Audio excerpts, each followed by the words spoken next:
हम करते हैं कंपेयर S24 FE को OnePlus Nord 5 के साथ में। अगर आप भी हो कंफ्यूज कि भाई दोनों में से कौन सा फोन बेस्ट रहेगा बाय करने के लिए, तो आज के इस वीडियो में आपके सभी कुछ डाउट मैं बिल्कुल डिटेल में और जेन्युइनली क्लियर कर दूंगा। मैंने सभी छोटे बड़े पॉइंट्स बिल्कुल डिटेल में कवर किए दोनों स्मार्टफोन के बारे में, तो वीडियो थोड़ी बड़ी हो सकती है, तो इसलिए मैंने टाइम स्टैम्प भी दे दिया है। लेकिन आप सब कुछ पॉइंट्स बिल्कुल डिटेल में समझना चाहते हो तो डेफिनेटली आपको पूरी वीडियो वॉच करनी चाहिए ताकि आपको एक सिंगल डाउट भी बिल्कुल ना रहे। सबसे पहले बॉक्स कंटेंट की बात करें तो OnePlus Nord 5 के साथ में इन बॉक्स आपको 80 वैट का सुपर ऊक चार्जर भी दे रहा है, साथ ही में एक सॉफ्ट वाला केस भी आपको मिल जाता है और डिस्प्ले के ऊपर आपको मिल जाता है प्री अप्लाइड स्क्रीन प्रोटेक्टर, यानी कि आपको स्टार्टिंग में ही बैक के स्क्रीन गार्ड वगैरह या फिर चार्जर का अलग से खर्चा नहीं लगने वाला। लेकिन S24 FE की बात करें तो बॉक्स में ना कोई चार्जर मिलता है, ना कोई बैक कवर मिलता है, ना ही कोई आपको प्री अप्लाइड स्क्रीन प्रोटेक्टर मिलता है, यानी कि आपको इन तीनों ही के लिए अलग से पैसे खर्चा करने पड़ेंगे स्टार्टिंग में। तो हम दोनों ही फोन को साइड बाय साइड कंपेयर करते हैं तो रेयर से अगर आप देखो तो दोनों ही में को ग्लास बैक देखने मिलता है। Nord 5 में है मार्बल मैट फिनिश जो कि दिखने में अच्छा लग रहा है, जबकि S24 FE में है ग्लॉसी फिनिश और यहाँ पे जो ग्लास है ना वो है gorilla glass Victus plus. Nord 5 में रियर में कौन सा ग्लास है यहाँ पे ये क्लियर नहीं है तो इसके बारे में मुझे नहीं पता, लेकिन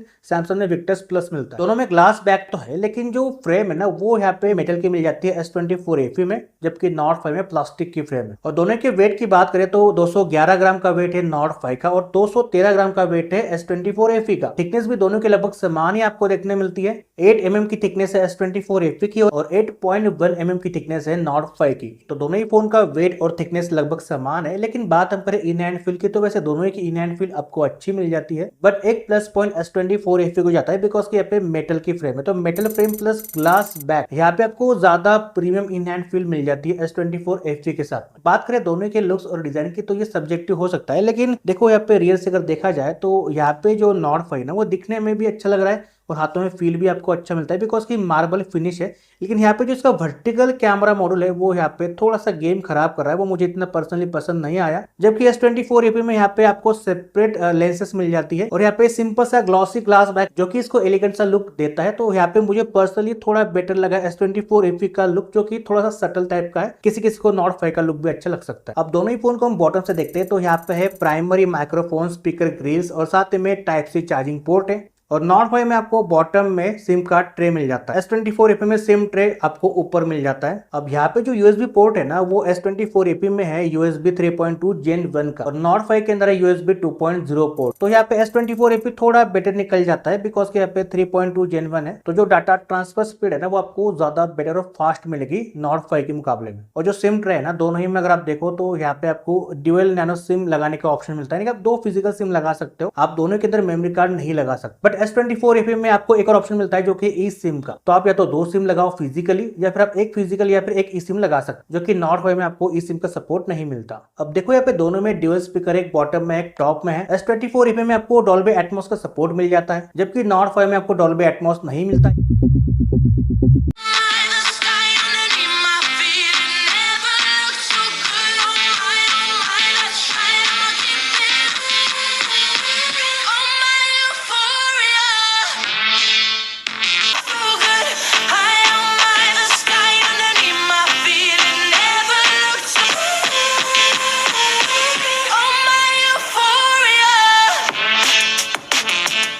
तो दोनों ही का साउंड आपने सुना, दोनों ही अच्छा साउंड प्रोड्यूस कर रहे हैं, लेकिन यहाँ पे ट्यूनिंग का आपको थोड़ा फर्क देखने मिलता है। अभी अगले जो दो पॉइंट है ना ये OnePlus के ही खाते में जाते हैं, एक तो यहाँ पे इसका प्लस की और दूसरा यहाँ पे इसके हैप्टिक्स। तो OnePlus Nord 5 में आपको प्लस की मिलती है जो कि पहले यहाँ पे अलर्ट स्लाइडर हुआ करता था, उसको रिमूव करके अभी प्लस की मिल चुकी है और आप इसको बहुत ही कमाल तरीके से कस्टमाइज भी कर सकते हो, जैसे कि आप ऐसे म्यूट अनम्यूट कर सकते हो, कैमरा लॉन्च कर सकते हो, टॉर्च को ऑन ऑफ कर सकते हो, यहाँ पे स्क्रीन शॉट भी सेट कर सकते हो। बट ऐसे कोई प्लस की आपको S24 FE के अंदर नहीं मिलती। और बात करें हैप्टिक्स की भी तो Nord 5 ज्यादा बेटर है S24 FE से। Nord 5 में आपको मिल जाते हैं वो हैप्टिक्स, तो आप जब भी वॉल्यूम को बढ़ाओगे या फिर घटाओगे, ब्राइटनेस को कम या फिर ज्यादा करोगे, फोन में स्क्रॉलिंग करोगे या फिर बायोमेट्रिक को अनलॉक करोगे, तो ऐसे बहुत से जगह पे आपको स्ट्रॉन्ग हैप्टिक्स देखने मिलता है, यानी कि जो हैप्टिक्स का एक्सपीरियंस है और साथ में जो इम्प्लीमेंटेशन है ना वो आपको बहुत जगह मिलता है। तो ये अच्छी बात आपको मिलती है Nord 5 के अंदर। जबकि S24 FE की जो हैप्टिक्स है ना वो थोड़े स्मूदर टाइप के, यानी कि इतने यहाँ पे लाउडर यहाँ पे इतने स्ट्रॉन्ग नहीं है, और जो इसका इम्प्लीमेंट भी है वो बहुत ही कम जगह पे किया हुआ है। और अब बात करें IR ब्लास्टर की यानी कि IR सेंसर की, तो वो आपको नॉर्ड 5 के अंदर मिलता है, जो कि आपको S24 FE के अंदर नहीं मिलता। इसका फायदा ये है कि आप अपने स्मार्टफोन को एज अ रिमोट यूज कर सकते हो, एसी का रिमोट हो, टीवी का रिमोट हो, आप ऐसे कर सकते हो अगर आपके फोन में आयर ब्लास्टर है तो। और बात करें आईपी रेटिंग की, तो नॉर्ड 5 में IP65 है और S24 FE में IP68 की रेटिंग है। अब देखो IP65 पे फ्लैश प्रूफ यानी कि हल्के फुल्के पानी की छींटे वगैरह यहाँ पे बर्दाश्त कर लेगा, लेकिन IP68 थोड़ा सा एडवांस है, तो आपका फोन अगर पानी में गिर भी जाता है तो आपका फोन सर्वाइव कर जाएगा। तो थोड़ी बेटर रेटिंग आपको S24 FE के अंदर मिलती है, जो कि अभी के टाइम पे थोड़ा इसेंशियल लगता है मुझे ये फीचर, बिकॉज कि कई बार हमारा फोन जाने अनजाने में पानी के कांटेक्ट में आ सकता है, आ भी जाता है। तो अगर बेटर आईपी रेटिंग हो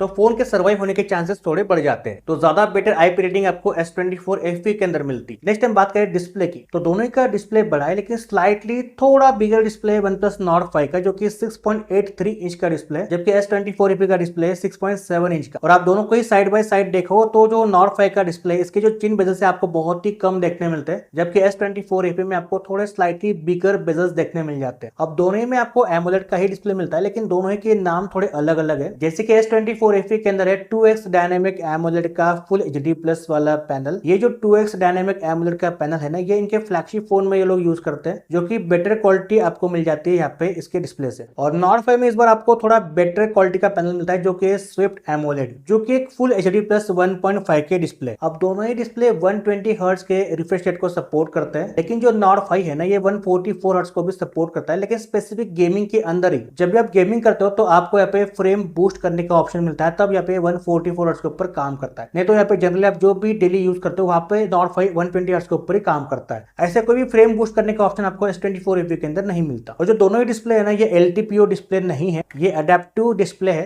तो S24 FE में आपको स्टैंडर्ड यानी कि 60 हर्ट्ज और ऑटो यानी कि 120 हर्ट्ज की सेटिंग मिल जाती है, और Nord 5 में आपको मिलती है 3 सेटिंग, ऑटो, स्टैंडर्ड और यहाँ पे हाई। ऑटो मतलब कि यहाँ पे 60 हर्ट्ज, 90 हर्ट्ज और 120 हर्ट्ज के बीच में अपने आप शिफ्ट होगा आपके कंटेंट के हिसाब से। स्टैंडर्ड मतलब कि 60 हर्ट्ज और हाई मतलब कि 120 हर्ट्ज या फिर 144 हर्ट्ज। जब भी आप गेमिंग करोगे तो ये 144 हर्ट्ज के ऊपर शिफ्ट हो सकता है अगर आप फ्रेम बूस्ट करते हो तो। और आप जब भी हाई के ऊपर सिलेक्ट करोगे तो आपको नीचे एक सेटिंग मिल जाती है, जो कि ऐप स्पेसिफिक रिफ्रेश रेट की। तो आप अपने सभी एप्स को अपने हिसाब से सेट कर सकते हो। तो जो ऐसा ऑप्शन है ना, आपको S24 FE के अंदर नहीं मिलता, बाय डिफॉल्टली नहीं मिलता, लेकिन आप यहाँ पे भी सेट कर सकते हो। लेकिन फिर आपको अलग से एक ऐप डाउनलोड करना पड़ेगा, जो कि इनका खुद का ही एप्लीकेशन है, जिसका नाम है डिस्प्ले असिस्टेंट। और आप इसके थ्रू किसी भी ऐप का जो रिफ्रेश रेट है उसको सेट कर सकते हो 60 हर्ट्ज या फिर 120 हर्ट्ज के बीच में। यहाँ पे आप 90 हर्ट्ज के ऊपर सेट नहीं कर सकते, जो कि Nord 5 में पॉसिबल है। और दोनों डिस्प्ले HDR10+ कंटेंट को सपोर्ट करते हैं, तो आप दोनों ही के अंदर नेटफ्लिक्स में HDR कंटेंट भी वॉच कर सकते हो, और यूट्यूब में भी आप 4K HDR वीडियो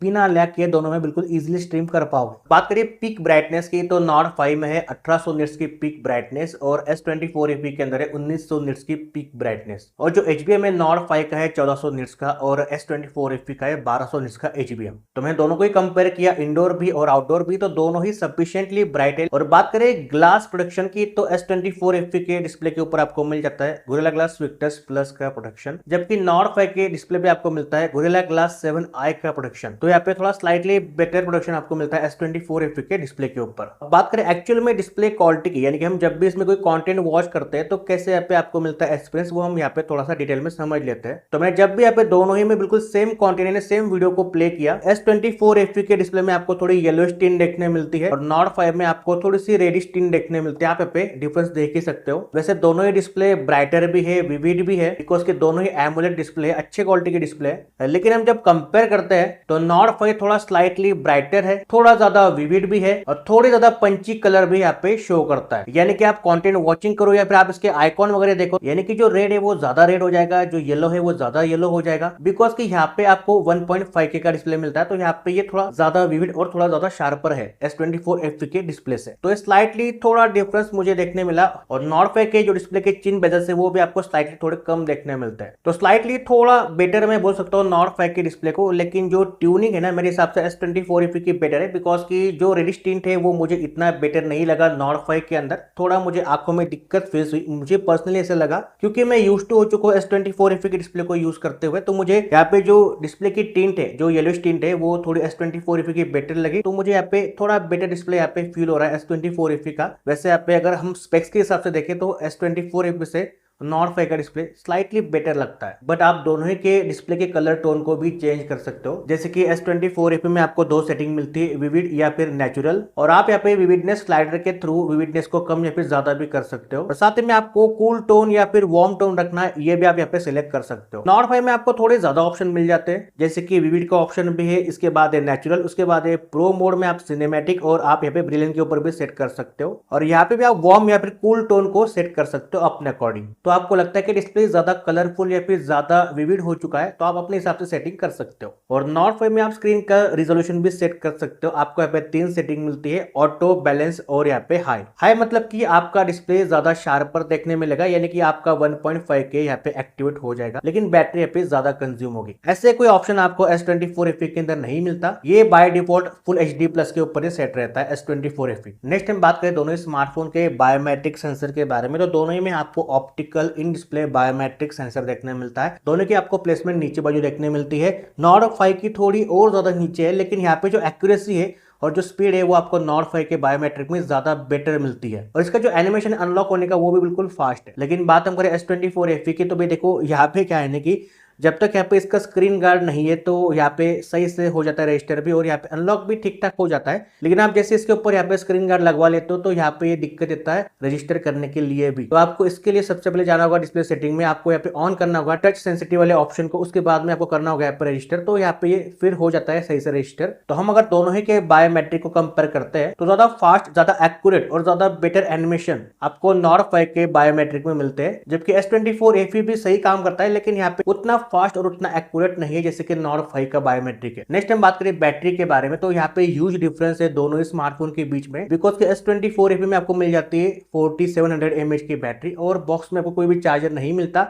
ये फोन 15 वाट और मैक्स टू मैक्स 25 वाट तक की चार्जिंग को सपोर्ट करता है। हाँ, एक अच्छी बात क्या है कि इसमें आपको वायरलेस चार्जिंग मिल जाती है S24 FE के अंदर, जो कि इनके फ्लैगशिप फोन में होती है। तो ये काम का फीचर्स है जो कि 15 वाट तक के वायरलेस चार्जिंग को सपोर्ट करता है, जो कि आपको नॉर्ड 5 में वायरलेस चार्जिंग नहीं मिलती। लेकिन बात करें नॉर्ड 5 के बैटरी की और चार्जिंग स्पीड की, तो यहाँ पे बहुत ही बड़ा डिफरेंस है। आपको मिल जाती है 6800 mAh की बड़ी सी बैटरी नॉर्ड 5 के अंदर, और आपको बॉक्स में 80 वाट का सुपर ऊक चार्जर मिल जाता है। और बात करें चार्जिंग स्पीड की, तो S24 FE चार्ज होने में लगाता है 25 वाट से 1 घंटा 20 मिनट का समय, यानी कि फुल्ली चार्ज होने में 0 से 100% तक के। और नॉर्ड 5 अभी इतनी बड़ी बैटरी होने के बावजूद भी 1 घंटा 10 मिनट में फुल्ली चार्ज हो जाता है 0 से 100% तक के 80 वाट। तो बड़ी बैटरी होने के बावजूद भी आपको यहाँ पे स्पीड बेटर मिलता है चार्जिंग का नॉर्ड 5 के अंदर। और जो SOT है वो यहाँ पे S24 FE का आपको डिसेंट मिल जाता है, 6.5 घंटे के आसपास का आपको यहाँ पे मीडियम से मॉडरेट यूज में SOT मिल जाता है। कभी कभी यहाँ पे आप 7 घंटे तक का भी SOT निकाल सकते हो अगर आप बहुत ही कम यूज करते हो। लेकिन बात हम करें नॉर्ड 5 की, तो यहाँ पे आपको एक फुल चार्ज में फोन जो है लगभग 9 से 10 घंटे के बीच का SOT इजीली निकाल देता है। अगर आप फोन को बहुत हेवी यूज भी करते हो तो फिर भी आपके 6 से 6.5 घंटे के SOT कहीं पे भी नहीं गया। तो दोनों ही में आप अगर कंपेयर करते हो तो ज्यादा बेटर बैटरी बैकअप आपको डेफिनेटली नॉर्ड 5 के अंदर देखने मिलता है। नेक्स्ट हम बात करें परफॉर्मेंस की, दोनों में से कौन ज्यादा बेटर निकल के आता है ये सभी लोग जानना चाहते हैं। लेकिन देखो ये थोड़ा इंटरेस्टिंग पार्ट है,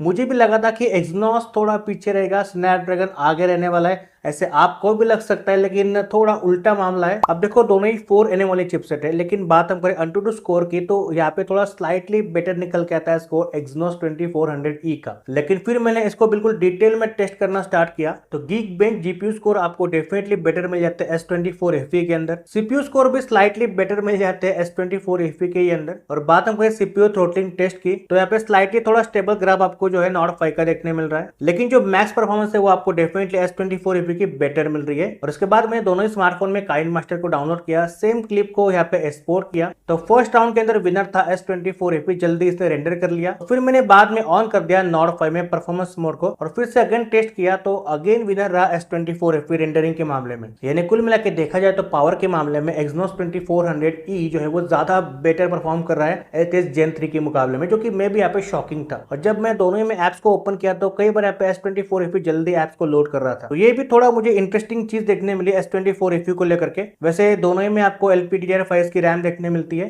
और जो स्टोरेज टाइप है आपको दोनों ही में UFS 3.1 की देखने मिलती है। लेकिन जो S24 FE ना, इसमें जो 256 GB वाला वेरिएंट है ना, उसकी स्टोरेज टाइप आपको UFS 4.0 की देखने मिलती है, और मेरे पास 128 GB वाला वेरिएंट है, तो यहाँ पे UFS 3.1 ही है। तो इससे ये तो बात क्लियर होती है कि आप जो भी मीडियम से मॉडरेट या फिर कुछ हेवी टास्क भी करते हो ना, वो दोनों ही स्मार्टफोन बिल्कुल इजीली हैंडल कर लेंगे, वो चाहे S24 FE हो या फिर OnePlus Nord 5 हो। लेकिन बात करें हीटिंग इशू की, तो भाई देखो दोनों में ऐसे कोई मेजर से हीटिंग इशू नहीं देखने मिलते। लेकिन आप जब भी कोई हेवी टास्क करते हो, जैसे कैमरा से वीडियो रिकॉर्ड करना, आउटडोर में हेवी गेमिंग करना हो, तो वैसे में दोनों ही फोन हीट होते हैं, लेकिन दोनों में आपको वेपर कूलिंग चेंबर थोड़े स्लाइटली बेटर मिल जाते हैं, तो हीटिंग ऐप पे सही से मैनेज हो जाती है। लेकिन कंपेयर करो हीटिंग के मामले में तो OnePlus Nord 5 थोड़ा ज्यादा कूल रहता है, और S24 FE अगर थोड़ा हॉट हो भी जाए तो ब्राइटनेस को जल्दी ड्रॉप करता है, जबकि Nord 5 में जल्दी ब्राइटनेस ड्रॉप नहीं होती। और बात करें गेमिंग की, तो भाई देखो दोनों ही के अंदर आप हायर सेटिंग के ऊपर गेमिंग कर सकते हो। दोनों के अंदर मैंने BGMI को भी ट्राई किया है। वैसे S24 FE के अंदर भी गेमिंग अच्छी खासी हो जाती है, लेकिन ये गेमिंग के हिसाब से वैसे ऑप्टिमाइज नहीं किया है, और वैसे आपको कुछ गेमिंग के फीचर्स भी नहीं मिलते S24 FE के अंदर। जैसे इस बार OnePlus Nord 5 को स्पेसिफिक गेमिंग सेंट्रिक फोन बोल के यहाँ पे लॉन्च किया है, यानी कि उसमें वैसे कुछ फीचर्स मिलते हैं, वैसे इसको ऑप्टिमाइज भी किया है। तो Nord 5 में गेमिंग के टाइम आपको ऑप्शन मिलता है अडेप्टिव फ्रेम बूस्टर का, तो आप इसको अगर ऑन कर लेते हो तो आपके जो FPS है ये 144 हर्ट्ज तक के इजीली पहुंच जाते हैं, और यहाँ पे ये स्मूथली परफॉर्म भी करता है। और मैंने दोनों में गेमिंग करके देखी तो मुझे ज्यादा बेटर एक्सपीरियंस जो है वो OnePlus Nord 5 में देखने मिला। तो दोनों ही फोन वैसे पावरफुल है, लेकिन गेमिंग के हिसाब से यहाँ पे S24 पे उतना बेटर ऑप्टिमाइज नहीं है। नेक्स्ट हम बात करें UI के बारे में, तो एक तरफ पे One UI और एक तरफ पे Oxygen UI। S24 FE अभी चल रहा है One UI 7 विद Android 15 के साथ में। ये out of the box One UI 6 के ऊपर आया था, यानी कि Android 14 के ऊपर आया था। इसमें आपको 7 साल तक के OS अपडेट का सपोर्ट मिलेगा। और बात करें OnePlus Nord 5 की, तो यह भी out of the box launch हुआ है Android 15 विद Oxygen OS 15 के साथ। तो इसको भी यहाँ पे OnePlus 4 साल तक के मेजर OS अपडेट और 6 साल तक के सिक्योरिटी पैच का अपडेट प्रोवाइड करने वाला है, यानी कि यहाँ पे भी आपको लॉन्गर अपडेट सपोर्ट मिलेगा, लेकिन स्लाइटली थोड़ा बेटर अपडेट सपोर्ट रहेगा S24 FE के अंदर, जो कि 7 साल का है। अगर हम बात करें UI के एक्सपीरियंस की, तो भाई देखो दोनों ही का UI बहुत ही क्लीन है, स्मूथ है। आपका जो एनिमेशन वाला जो एक्सपीरियंस है तो दोनों में आपको बहुत ही अच्छा मिलता है, बिकॉज के समय के साथ में दोनों ही UI बहुत ही पॉलिश हो चुके हैं, और S24 FE One UI 7 के बाद में और ज्यादा स्मूथर फील होता है। लेकिन OnePlus Nord 5 में क्या है कि इसका जो UI है ना वो ज्यादा फास्टर है, क्योंकि उसको ऑप्टिमाइज कुछ वैसे किया है कि उसकी जो एनिमेशन है आपको थोड़े से फास्टर फील होते हैं, लेकिन जो स्क्रॉलिंग आप करते हो 120 हर्ट्ज के साथ में वो थोड़ा ज्यादा फास्टर और स्मूथर फील होता है S24 FE के अंदर। और नेक्स्ट हम बात करें दोनों UI के फीचर्स के बारे में, तो दोनों के अपने अपने प्रॉस और कॉन्स है। दोनों ही में आपको उनका खुद का डायलर देखने मिलता है, तो आप दोनों ही में कॉल रिकॉर्ड कर सकते हो, यहाँ पे अनाउंसमेंट नहीं होगा। और आप जब भी कॉलिंग करते हो, फोन के ऊपर बात करते हो, और आपको अगर बैकग्राउंड में नॉइज ज्यादा लगती है तो आपको दोनों में वॉइस क्लियर करने का फीचर मिल जाता है। तो OnePlus में आपको यहाँ पे क्लियर वॉइस से एक ऑप्शन मिलता है, आप इसको ऑन कर सकते हो। और Samsung में आपको वॉइस फोकस का ऑप्शन मिलता है, इसको ऑन करने के बाद में कॉलिंग के टाइम जो भी बैकग्राउंड नॉइज है वो क्लियर हो जाती है। अगर हम बात करें सिक्योरिटी फीचर्स की, तो OnePlus में कुछ भी आपको ऐसे हार्डवेयर या फिर सॉफ्टवेयर लेवल की सिक्योरिटी नहीं मिलती, जबकि आपको S24 FE के अंदर नॉक्स सिक्योरिटी मिलती है, जो कि हार्डवेयर प्लस सॉफ्टवेयर लेवल के ऊपर काम करती है। नॉक्स सिक्योरिटी के चलते आपको FE के अंदर मिल जाता है सिक्योर फोल्डर, जबकि आपको Nord 5 में कुछ भी ऐसे फोल्डर वगैरह सिक्योर वाला नहीं मिलता। लेकिन कुछ एक्स्ट्रा UI के फीचर्स आपको Nord 5 के अंदर मिल जाते हैं, जो कि आपको FE के अंदर नहीं मिलते, जैसे कि इनबिल्ट ऐप लॉक का फीचर्स जो कि Samsung में नहीं मिलता, ऐप क्लोन का फीचर, इंटरनेट स्पीडोमीटर और कस्टमाइजेबल फिंगरप्रिंट एनिमेशन। ये जो कुछ फीचर्स है ना आपको यहाँ पे Nord 5 के अंदर मिल जाते हैं, जो कि आपको FE के अंदर नहीं मिलते। और बात करें UI कस्टमाइजेशन की, यहाँ पे OnePlus Nord 5 के अंदर आपको बहुत सारे भर भर के फीचर्स मिल जाते हैं, जैसे कि आपको मिल जाती है फ्लक्स थीम। यहाँ पे बहुत ही कमाल का डेप्थ इफेक्ट क्रिएट हो जाता है, और लॉक अनलॉक करने के बाद में बहुत ही मस्त फील होता है। बात करें AOD की, यानी कि ऑलवेज ऑन डिस्प्ले की, तो आपको दोनों UI के अंदर ऑलवेज ऑन डिस्प्ले मिल जाता है, लेकिन आप ज्यादा कस्टमाइज कर सकते हो यहाँ पे OnePlus Nord 5 के अंदर। तो कुल मिला के आप बहुत अच्छे से कस्टमाइज कर सकते हो अपने Oxygen UI को। लेकिन बात हम करें S24 FE की, तो आप इसमें भी कस्टमाइज कर सकते हो बाय डिफॉल्ट, लेकिन आप इसमें अगर गुडलॉक को इंस्टॉल कर लेते हो, जो कि इनका खुद का एप्लीकेशन है, तो फिर आप OnePlus को बिल्कुल भूल जाओ, बिकॉज की गुडलॉक को इंस्टॉल करने के बाद में आप बिल्कुल नेक्स्ट से लेके नेक्स्ट लेवल तक के अपने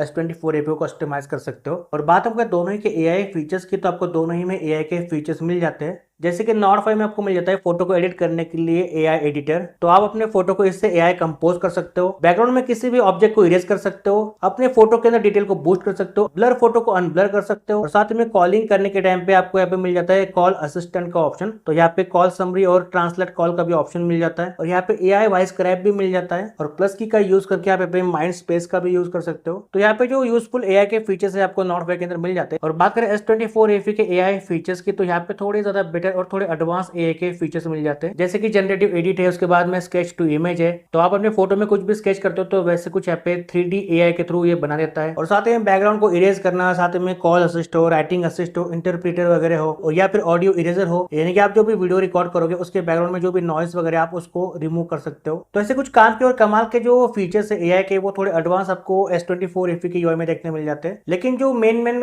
फीचर्स है AI के, वो आपको दोनों में लगभग समान देखने मिल जाते हैं, जैसे कि सर्कल टू सर्च वॉइस वगैरह हो या फिर इमेज क्लिपर का ऑप्शन वगैरह, जो कॉमन से एआई के फीचर्स है वो आपको दोनों में लगभग समान देखने मिल जाए। तो कुल मिला के यूआई का जो एक्सपीरियंस है आपको दोनों का अच्छा मिलेगा। अभी आपको अपने प्रेफरेंस के हिसाब से सेलेक्ट करना पड़ेगा, बिकॉज की हर एक की चॉइस अलग अलग होती है। नेक्स्ट टाइम बात करें कैमरास की, तो S24 FE के अंदर triple camera setup. Main camera 50 MP का है, 12 MP का अल्ट्रा वाइड और 8 MP का telephoto lens. Selfie camera 10 MP का है। नॉट 5 में बस 2 ही कैमरा का सेटअप है रियर में। मेन कैमरा 50 MP का और 8 MP का अल्ट्रा वाइड टेलीफोटो लेंस आपको यहाँ पे नहीं मिलता। सेल्फी कैमरा यहाँ पे 50 MP का है। और अच्छी बात यह है कि इस बार नॉट 5 में आपको 4K रिकॉर्डिंग का सपोर्ट मिलता है। फ्रंट के अंदर भी और रियर के अंदर भी आप इसमें 4K 60 FPS तक की रिकॉर्डिंग कर सकते हो, फ्रंट और रियर के अंदर भी। बट S24 FE में आप 8K तक रिकॉर्डिंग कर सकते हो। ये एक्स्ट्रा बेनिफिट आपको मिल जाता है सैमसंग के अंदर। तो अब ये वीडियो रिकॉर्ड हो रही है दोनों ही स्मार्टफोन के सेल्फी कैमरा से 4K 60 FPS में। दोनों ही स्मार्टफोन में आपको सेल्फी और रियर में 4K 60 FPS का ऑप्शन मिलता है। ऐसे क्वालिटी आपको देखने मिलती है दोनों ही के सेल्फी कैमरा से।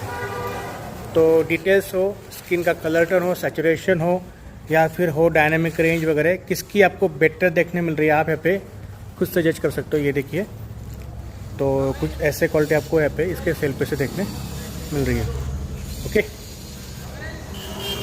अभी आप देखो इस वीडियो में सैमसंग थोड़ा डल लग रहा है, बिकॉज कि यहाँ पे ओवर बूस्ट नहीं कर रहा है, बिल्कुल नेचुरल साइड में रह रहा है। लेकिन OnePlus Nord 5 में क्या है ना कि यहाँ पे स्किन टोन हो, कलर टोन हो, सैचुरेशन हो, ब्राइटनेस को थोड़ा ओवर बूस्ट करता है। इसकी वजह से नाइट में जो वीडियो आती है, फोटो आती है, वो थोड़ा एक्स्ट्रा क्रिस्पी और बूस्टेड लगती है। तो ऐसे कुछ काम है इसका नॉर्ड का। तो ये देखिए यहाँ पे भी इसने फोटो को बूस्ट किया है। लेकिन एक्चुअल में जो शर्ट का कलर है या फिर स्किन का जो टोन है वो थोड़ा आपको बेटर लगेगा S24 FE के अंदर। ये कुछ सेल्फी फोटो है तो यहाँ पे दोनों ही अच्छा काम कर रहे हैं। इसके बाद यहाँ पे हमने फ्लैश यूज करके फोटो निकाली हुई थी, तो यहाँ पे थोड़ा बेटर S24 FE, बिकॉज इसका फ्लैश थोड़ा सॉफ्ट था।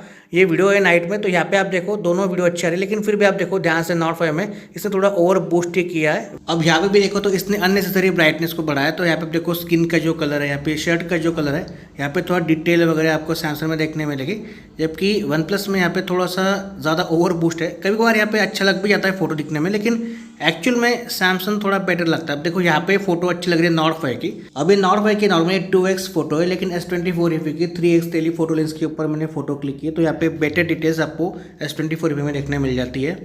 अब यहाँ पे Nord 5 किसी को बेटर लग सकता है, बिकॉज की एक्स्ट्रा सैचुरेशन और एक्स्ट्रा ब्राइटनेस ऐड करके Nord 5 थोड़ा बेटर लग रहा है, लेकिन डिटेल्स थोड़ी बेटर S24 FE की है। अभी भी एक्स्ट्रा ब्राइटनेस और बूस्ट करने का नुकसान ये भी है कि वीडियो अभी थोड़ी Nord 5 की थोड़ी अलग लग रही है। यानी कि आप बैकग्राउंड में देखो जो ग्रीनरी है बहुत ज़्यादा ग्रीन हो चुकी है। शर्ट का जो कलर है वो एक्स्ट्रा यहाँ पे बूस्ट हो चुका है, तो दिखने में किसी को अच्छा लग सकता है, लेकिन एक्चुअल में ओरिजिनल नहीं है। लेकिन जो S24 FE इसने यहाँ पे मेंटेन किया है, शर्ट का जो कलर है, साथ ही में स्किन टोन हो, कलर टोन हो, डायनेमिक रेंज वगैरह हो, यहाँ पे सही से आ रही है, तो ये एडजस्ट करना समझता है। लेकिन Nord 5 हर जगह पे यहाँ पे बूस्ट ही करना जानता है। इसकी वजह से यहाँ पे नाइट में फोटो ठीक ठाक आ सकती है, लेकिन यहाँ पे बूस्टिंग से थोड़ा सा यहाँ पे फोटो बिगड़ जाती है, वीडियो कभी कभार यहाँ पे खराब हो भी जाती है। ये कुछ आप फोटो सैंपल देख सकते हो। तो यहाँ पे दोनों ही अच्छे, लेकिन S24 FE थोड़ा डिटेल बेटर मेंटेन कर रहा है। लेकिन किसी किसी को अगर बूस्टेड फोटो तो वो डेफिनेटली Nord 5 को चेकआउट कर सकता है। यहाँ पे टेलीफोटो लेंस की फोटो S24 FE की 3x वाली, तो ये कुछ ऐसे आउटपुट है जो कि आपको Nord 5 में देखने नहीं मिलता। अच्छी फोटो 3x के ऊपर आती है S24 FE के। हमारा देखो इस बार Nord 5 का भी बेटर इंप्रूव हो चुका है Nord 4 के मुकाबले में। Nord 5 की भी फोटो वीडियो क्वालिटी आपको डेफिनेटली बेटर मिलती है, लेकिन ये कई बार कहने की ओवर बूस्ट या फिर ओवर ब्राइट करता है। इसकी वजह से कई बार डिटेल्स वगैरह मिस हो जाती है। लेकिन किसी को अगर ओवर बूस्टेड या फिर ज्यादा ब्राइट फोटो अगर पसंद आती है, जो कि आई के थोड़ी बहुत लग सकती है, तो डेफिनेटली Nord 5 भी उसके लिए बेटर हो सकता है। S24 FE एक बैलेंस बना के चलता है। ये भी कलर को थोड़ा बहुत बूस्ट करता है, लेकिन एक लेवल तक के। और जो कलर यहाँ पे निकल के आती है वो यहाँ पे कुछ हद तक नेचुरल साइड में लगती है। ऐसे बहुत ज्यादा ओवर बूस्ट या ब्राइट यहाँ पे ये नहीं करता। और FE में आपको एक प्लस बेनिफिट क्या है कि यहाँ पे टेलीफोटो लेंस है, तो यहाँ पे 3x के ऊपर बहुत ही अच्छी फोटो आ जाती है, जो कि Nord 5 में पॉसिबल नहीं है। तो कैमरा मैं बोलूंगा कि Nord 5 का भी बेटर है, लेकिन एक स्टेप अहेड यहाँ पे S24 FE का कैमरा आपको मिल जाता है। नेक्स्ट टाइम बात करें यहाँ पे नेटवर्क एंड कनेक्टिविटी के बारे में, तो दोनों ही में आपको सफिशिएंट 5G के बैंड मिल जाते हैं। 11 5G के बैंड OnePlus Nord 5 के अंदर, S24 FE के अंदर आपको 17 5G के बैंड मिल जाते हैं। दोनों ही में आपको NFC का सपोर्ट मिल जाता है, और दोनों ही में आपको Wi-Fi 6 का सपोर्ट मिल जाता है। ब्लूटूथ 5.4 है Nord 5 के अंदर, ब्लूटूथ 5.3 है S24 FE के अंदर। और बात करें 5G की, तो भी देखो यहाँ पे OnePlus Nord 5 में बताया गया कि यहाँ पे 5G एडवांस का सपोर्ट मिलता है, यानी कि यहाँ पे आपको 3 गुना ज्यादा बेटर नेटवर्क और कवरेज मिलेगी, यानी कि आपको ज्यादा नेटवर्क अच्छी मिलेगी, साथ ही में स्पीड भी अच्छा मिलेगा। लेकिन मैं टेस्ट किया दोनों को 5G के साथ में, तो यहाँ पे मैं दोनों में देखा तो स्पीड दोनों ही में अच्छा मिल रहा था।